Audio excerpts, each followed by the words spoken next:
നമസ്കാരം. കഴിഞ്ഞ ആഴ്ചയിൽ പാലാ രൂപതയുടെ ഭൂമിയിൽ നിന്നും ശിവലിംഗം ലഭിച്ച സംഭവം എങ്ങനെയാണ് പരിഹരിച്ചത് എന്നുള്ളത് ഈ മതേതര കേരളത്തിന് ഒരു ഉത്തമ മാതൃകയാണ്.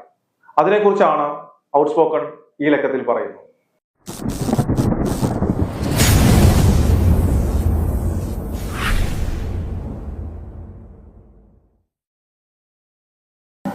മതസൗഹാർദ്ദത്തിന്റെയും മതമൈത്രിയുടെയും ഏറ്റവും മനോഹരമായ ദൃശ്യങ്ങളാണ് കഴിഞ്ഞ ആഴ്ചയിൽ പാലയിൽ നാം കണ്ടത്. പല സമുദായങ്ങൾ ഇടകലർന്ന് ജീവിക്കുന്ന ഒരു പൊതുസമൂഹത്തിൽ അപ്രതീക്ഷിതമായി ഇതര സമൂഹത്തിന്റെ മതവിശ്വാസവുമായി ബന്ധപ്പെട്ട വിഷയങ്ങൾ മറ്റൊരു വിശ്വാസ സമൂഹത്തിന്റെ പരിധിയിൽ ഉരുത്തിരിഞ്ഞാൽ അത് എങ്ങനെ സ്നേഹവും സൗഹാർദ്ദവും കൊണ്ട് പരിഹരിക്കാം എന്നുള്ളതാണ് പാലായിലെ ജനങ്ങൾ കഴിഞ്ഞ ആഴ്ചയിൽ കാട്ടിത്തന്നത്.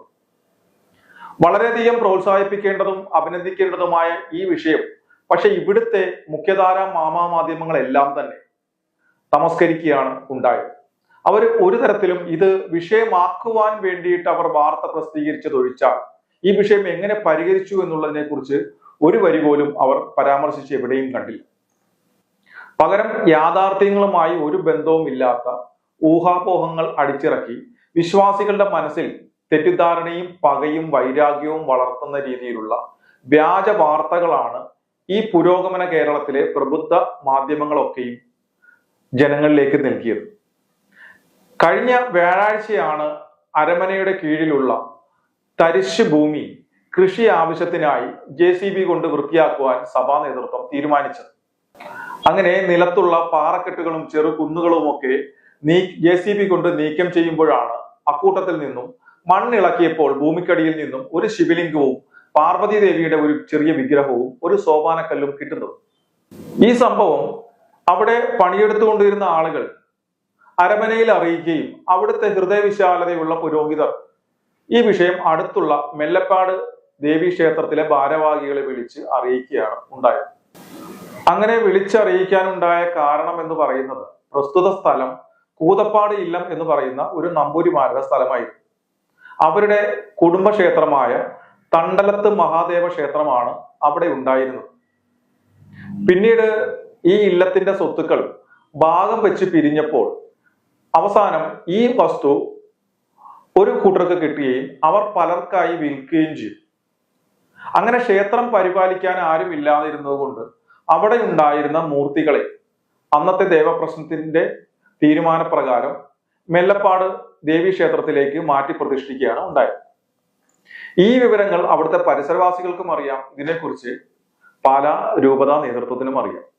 അതുകൊണ്ടാണ് ഇങ്ങനെ ഒരു സംഭവം ഉണ്ടായപ്പോൾ രൂപതയിലെ വൈദികർ മെല്ലപ്പാട് ക്ഷേത്ര കമ്മിറ്റിക്കാരെ ഈ വിഗ്രഹങ്ങൾ ലഭിച്ച വിവരം വിളിച്ചറിയിച്ചത്. ഇങ്ങനെ വിവരം അറിഞ്ഞതോടുകൂടി ക്ഷേത്ര കമ്മിറ്റിക്കാര് പള്ളിയിലെ വൈദികരുടെ ആ ഹൃദയവിശാലതയെ പൂർണ്ണമായി ബഹുമാനിച്ചുകൊണ്ട് ഈ വിഷയത്തിൽ വളരെ രമ്യമായ ഒരു പരിഹാരം ഉണ്ടാക്കുവാൻ ക്ഷേത്ര ഭാരവാഹികൾ തീരുമാനിക്കുകയാണ് ഉണ്ടായത്. ഇതിനെ തുടർന്ന് വിശ്വ ഹിന്ദു പരിഷത്തിന്റെ നിർദ്ദേശപ്രകാരം അവിടെ ദേവപ്രശ്നം നടത്തി ഈ ശിലകൾ മെല്ലേപ്പാട് ക്ഷേത്രത്തിലേക്ക് മാറ്റി പ്രതിഷ്ഠിക്കാനുള്ള കാര്യങ്ങൾക്ക് തുടക്കമിട്ടു. അല്ലാതെ അവിടെ ആ ഭൂമിയെ സംബന്ധിച്ച് ക്ഷേത്ര കമ്മിറ്റിക്കാരോ പാല അരമനയോ തമ്മിൽ തർക്കങ്ങളോ പരസ്പരമുള്ള അവകാശവാദങ്ങളോ ഒന്നും തന്നെ ഉണ്ടായിരുന്നില്ല. ആകെ കൂടെ ഉണ്ടായിരുന്ന ചർച്ച എന്ന് പറയുന്നത് ഈ ഭൂമിയിൽ നിന്ന് ലഭിച്ച ക്ഷേത്രബിംബങ്ങൾ എങ്ങനെ സംരക്ഷിക്കാം എന്നുള്ളത് മാത്രമായിരുന്നു. വളരെ സൗഹൃദമായി ബിഷപ്പ് ഹൗസിൽ നടത്തിയ ചർച്ചയിൽ വേണ്ടി വന്നാൽ ബിഷപ്പ് ഹൗസിന്റെ ഉടമസ്ഥതയിലുള്ള ഈ ഭൂമി ന്യായമായ വിലക്ക് ക്ഷേത്ര കമ്മിറ്റിക്ക് നൽകാമെന്ന് വരെ തീരുമാനമായി. എന്നാൽ ദേവപ്രശ്നത്തിൽ ഈ ക്ഷേത്രബിംബങ്ങൾ ആ ഭൂമിയിൽ തന്നെ പ്രതിഷ്ഠിക്കാനാണ് നിർദ്ദേശം വരുന്നതെങ്കിൽ മാത്രം അരമനയുടെ ഈ നിർദ്ദേശത്തെ ഞങ്ങൾ സസന്തോഷം സ്വീകരിച്ചു കൊള്ളാം എന്നു മാത്രമാണ് ക്ഷേത്ര കമ്മിറ്റിക്കാർ ആ ചർച്ചയിൽ പറഞ്ഞത്. സത്യത്തിൽ ഇത്രയും കാര്യങ്ങളാണ് അവിടെ സംഭവിച്ചത്, അല്ലാതെ മറ്റൊന്നും സംഭവിച്ചിട്ടില്ല. ഇതിലെവിടെയാണ് വർഗീയത? ഇതിലെവിടെയാണ് ഹിന്ദുത്വ ഭീകരത, സംഘപരിവാർ ഫാസിസം? ഇനി എവിടെയെങ്കിലും ഇതുപോലെ ക്ഷേത്ര അവശിഷ്ടങ്ങൾ എന്തെങ്കിലും കുഴികൾ എടുക്കുമ്പോൾ കണ്ടാൽ അതൊക്കെ മണ്ണിട്ട് മൂടിക്കളയണമെന്നാണ്? അത് അതിന്റെ അവകാശികളെയോ അത് സംബന്ധിച്ച ആളുകളെയോ അറിയിക്കാൻ പാടില്ല എന്നാണ്? ശരിക്കും പറഞ്ഞാൽ ഹൈന്ദവ പാരമ്പര്യം പേറുന്ന ഈ മണ്ണിൽ ഇങ്ങനെയുള്ള പൗരാണിക അവശിഷ്ടങ്ങൾ ലഭിക്കുന്നത് സാധാരണയാണ്. അത് ഇരു സമുദായങ്ങളും തമ്മിൽ കൂടിയാലോചിച്ച് അതിനെ സംരക്ഷിക്കാൻ വേണ്ടുന്ന കാര്യങ്ങളാണ് ചെയ്യേണ്ടത്. അതാണ് പാലായിൽ നടന്നത്. അല്ലാതെ ഇത്തരത്തിലൊരു കാര്യം, ഒരു ക്ഷേത്രബിംബങ്ങളോ പുരാണ അവശിഷ്ടങ്ങളോ ലഭിച്ചു കഴിഞ്ഞാൽ അത് മൂടി വെക്കുകയോ അത് നശിപ്പിച്ചു കളയുകയോ അതിനെക്കുറിച്ച് പുറത്തു പറയാതിരിക്കുകയോ അല്ല ചെയ്യേണ്ടത്. അതുപോലെ തന്നെ BJP-ക്കാരൊന്നും ഇല്ലാത്ത ആ പ്രദേശത്ത് ഇത്തരത്തിലൊരു സംഭവം അറിയുമ്പോൾ ഓടിയെത്തുകയും അതിനെ വണങ്ങുകയും അതിൽ പൂക്കൾ അർപ്പിക്കുകയും ഒക്കെ ചെയ്യുന്ന സ്ത്രീകളും പുരുഷന്മാരുമായിട്ടുള്ള വിശ്വാസികളെല്ലാം സംഘികളാണ്.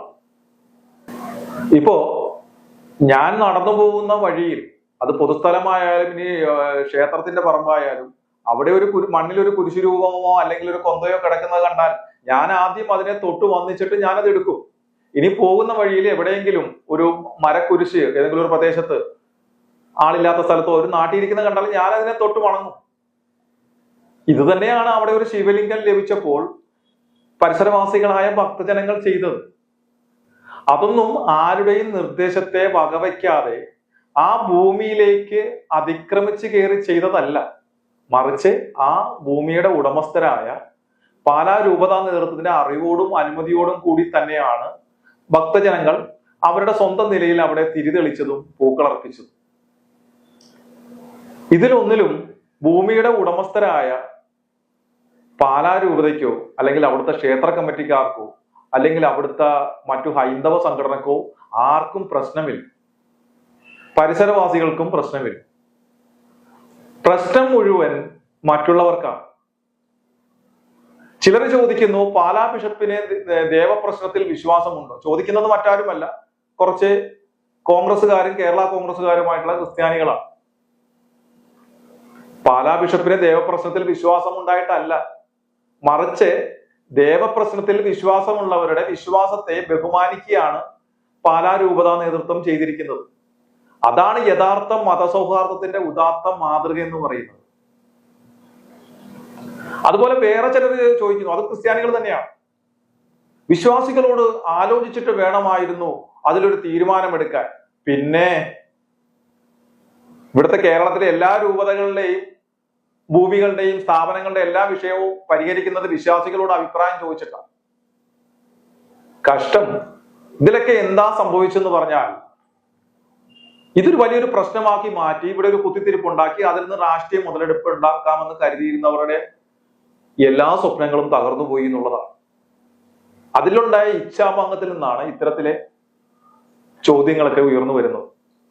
അതിനോടൊപ്പം തന്നെ ഇതിന്റെ ഭാഗമായി ഹൈന്ദവ വിശ്വാസങ്ങളെ അവഹേളിക്കുന്നതിനും അപമാനിക്കുന്നതിനും വേണ്ടിയിട്ട് ഒരു പ്രത്യേക സമുദായത്തിന്റെ ആളുകൾ, അവർ നിരീശ്വരവാദികളായി മാറിയിട്ടുള്ള ആളുകൾ ഉൾപ്പെടെ വന്ന് ശിവലിംഗത്തെ അപമാനിക്കുന്നതും അവഹേളിക്കുന്നതും കണ്ടു. സംസ്കൃതത്തിൽ ലിംഗം എന്ന വാക്കിന് 16 നാനാർത്ഥങ്ങളുണ്ട്. അതിൽ ഒരു അർത്ഥം മാത്രമാണ് പുരുഷ ലൈംഗിക അവയവം എന്നുള്ളത്. ശിവലിംഗം എന്നുള്ളതിന്റെ അർത്ഥം, അല്ലെങ്കിൽ ശിവലിംഗം എന്ന വാക്കിന്റെ നിർവചനം എന്ന് പറയുന്നത്, ശിവം എന്ന് പറഞ്ഞാൽ മംഗളം എന്നുള്ളതാണ്. ലിംഗം എന്ന് പറഞ്ഞാൽ ബാഹ്യലക്ഷണം. മംഗളമായ ബാഹ്യലക്ഷണം എന്നാണ് ശിവലിംഗത്തിന്റെ നിർവചനം. വളരെ കൃത്യമായ ഒരു നിർവചനം ശിവലിംഗത്തിന് ഉള്ളപ്പോഴാണ് ഹൈന്ദവർ വളരെ പൂജ്യമായി കാണുന്ന ശിവലിംഗത്തെ പുരുഷ ലൈംഗിക അവയവവുമായി ബന്ധപ്പെടുത്തിക്കൊണ്ട് അപഹസിക്കുകയും അവഹേളിക്കുകയുമാണ് സോഷ്യൽ മീഡിയയിൽ ഇടത് ജിഹാദി കോൺഗ്രസ്, കേരള കോൺഗ്രസ് പ്രൊഫൈലുകൾ ചെയ്തുകൊണ്ടിരുന്നു. ഇത്തരം മുതലെടുപ്പ് നടക്കുന്ന ആൾക്കാർക്ക് അവസരം ഉണ്ടാക്കി കൊടുക്കുന്നതിന് വേണ്ടിയിട്ടാണ് മീഡിയ വൺ ഈ വിഷയത്തിലേക്ക് കഴിഞ്ഞ ദിവസം രംഗത്തെത്തിയത്. മീഡിയ വൺ എന്ന് പറയുന്ന ജമാഅത്തെ ഇസ്ലാമി എന്ന് പറയുന്ന ഇസ്ലാമിക തീവ്രവാദ പ്രസ്ഥാനത്തിന്റെ ചാനൽ അവിടെ എത്തുകയും അതിന്റെ വാർത്ത വളച്ചൊടിച്ച് അരമനയുടെ ഭൂമിയിലേക്ക് ഹിന്ദുത്വർ അവകാശവാദമായി അതിക്രമിച്ച് കടന്ന് അവിടെ പൂജകളും വഴിപാടുകളും എല്ലാം നടത്തിയെന്നും അതോടൊപ്പം തന്നെ ക്ഷേത്ര സമിതിയുടെ അവകാശവാദത്തെ പാലാ ബിഷപ്പ് ഹൗസ് തള്ളിക്കളഞ്ഞു എന്ന് പറഞ്ഞുകൊണ്ടാണ് വാർത്ത കൊടുത്തത്. ഇത് എന്തിനു വേണ്ടിയിട്ടാണ് എന്നുള്ളത് വളരെ വ്യക്തമാണ്. ക്ഷേത്ര സമിതിയുടെ ആ അവകാശവാദത്തെ പാലാ ബിഷപ്പ് ഹൗസ് തള്ളിക്കളഞ്ഞു എന്ന് പറയുമ്പോൾ തീവ്ര ചിന്താധിക്കാരായ ഹിന്ദുത്വ സംഘടനകളും വ്യക്തികളും എല്ലാം അതിനെതിരെ ബിഷപ്പിനെ അവഹേളിച്ചുകൊണ്ട് അല്ലെങ്കിൽ ബിഷപ്പിന്റെ ആ നിലപാടിനെതിരെ പ്രതിഷേധിച്ചുകൊണ്ട് രംഗത്തെത്തണം. ഇതിന് മറുപടിയുമായി ക്രിസ്ത്യൻ പക്ഷത്തു നിന്ന് കുറെ ആളുകൾ അവസരം മുതലെടുക്കാനായിട്ട് രംഗത്തെത്തും. ഇന്ന് ഇവർ തമ്മിൽ വാഗ്വാദങ്ങളാവും, ഇതിന്റെ ഇടയിൽ രാഷ്ട്രീയക്കാർ ഇടപെടുന്നു, പിന്നെ പോലീസ് ഇടപെടുന്നു, മറ്റു അധികാരികൾ ഇടപെടുന്നത് വലിയൊരു വാർത്തയാകുന്നു. അങ്ങനെ അങ്ങോട്ടും ഇങ്ങോട്ടും പ്രതികരണങ്ങളും വാക്കുപോരുകളും നടത്തി ഇതൊരു വലിയ സാമുദായിക പ്രശ്നമാക്കി മാറ്റി ഹിന്ദുക്കളും ക്രൈസ്തവരും തമ്മിൽ കലഹിക്കണം. അതിനു വേണ്ടിയിട്ടാണ് ജമാഅത്തെ ഇസ്ലാമിയുടെ ഉടമസ്ഥതയിലുള്ള മീഡിയ വൺ ചാനൽ രംഗത്തെത്തിയത്. എന്നാൽ ഈ വിവരം തിരക്കി വളരെ കൃത്യമായി അറിഞ്ഞതിന് ശേഷം കാസ ഇതിന്റെ യാഥാർത്ഥ്യം, ഈ വിഷയം പരിഹരിച്ചു, 3 ദിവസങ്ങൾക്ക് മുമ്പ് പരിഹരിച്ചു കഴിഞ്ഞതാണ് എന്നുള്ള വാർത്ത പുറത്തുവിട്ടതോടെയാണ് മീഡിയ വണ്ണിന്റെ ഈ കലാപശ്രമം പൊളിഞ്ഞത്. അതോടുകൂടി അതിനെക്കുറിച്ച് വാർത്ത കൊടുത്തിരുന്നവരെല്ലാം പിന്നോട്ട് പോയി. ഈ വിഷയം പരിഹരിച്ചു എന്നുള്ള വാർത്ത ആ മാധ്യമങ്ങളൊന്നും തന്നെ കൊടുത്തില്ല. അതോടൊപ്പം തന്നെ പാലാ ബിഷപ്പ് ഹൗസ് ക്ഷേത്ര സമിതിക്കാരുടെ അവകാശവാദത്തെ തള്ളിക്കളഞ്ഞു എന്ന് മീഡിയ വൺ റിപ്പോർട്ട് ചെയ്തതിന്റെ തെളിവുകൾ ഞങ്ങൾ പുറത്തുവിടാൻ മീഡിയ വണ്ണിനോട് ആവശ്യപ്പെട്ടു. പക്ഷെ അവരത് ചെയ്യുന്നതിന് പകരം അതിനെക്കുറിച്ച് ഒരക്ഷരം മിണ്ടാതെ media one out of focus എന്ന് പറയുന്ന ചർച്ചയിൽ ഈ പ്രശ്നം ഒരു വിവാദമായി തീരുന്നതിലുള്ള എല്ലാവിധ നിരാശയും പ്രയാസവും പ്രകടമാക്കിക്കൊണ്ട് താത്വിക അവലോകനം നടത്തുകയും കാസയെ അവഹേളിക്കുവാനും കുറ്റപ്പെടുത്തുവാനുമാണ് മീഡിയ വൺ ശ്രമിച്ചത്. അവരുടെ എല്ലാ വാക്കുകളിലും അതുപോലെ തന്നെ സോഷ്യൽ മീഡിയയിലെ ഈ ഇടത് ജിഹാദി കോൺഗ്രസ്, കേരള കോൺഗ്രസ് പ്രൊഫൈലുകൾക്കെല്ലാം തന്നെ ആ നിരാശ അവരുടെ പ്രതികരണങ്ങളിൽ നിന്നും വളരെ പ്രകടമായിരുന്നു. എന്തു തന്നെയായാലും കേരളത്തിൽ ശക്തമായി കൊണ്ടിരിക്കുന്ന ഹൈന്ദവ ക്രൈസ്തവ ഐക്യത്തെ തകർക്കുവാനുള്ള ഇടത് ജിഹാദി കോൺഗ്രസ്, കേരള കോൺഗ്രസ് സമുദായ ദ്രോഹികളുടെ ശ്രമത്തെ ആട്ടിപ്പായിച്ച പാലായിലെ സജ്ജനങ്ങൾക്കും പാലാ രൂപതയ്ക്കും ക്ഷേത്ര കമ്മിറ്റിക്കും എല്ലാവർക്കും 100 അഭിനന്ദനങ്ങൾ.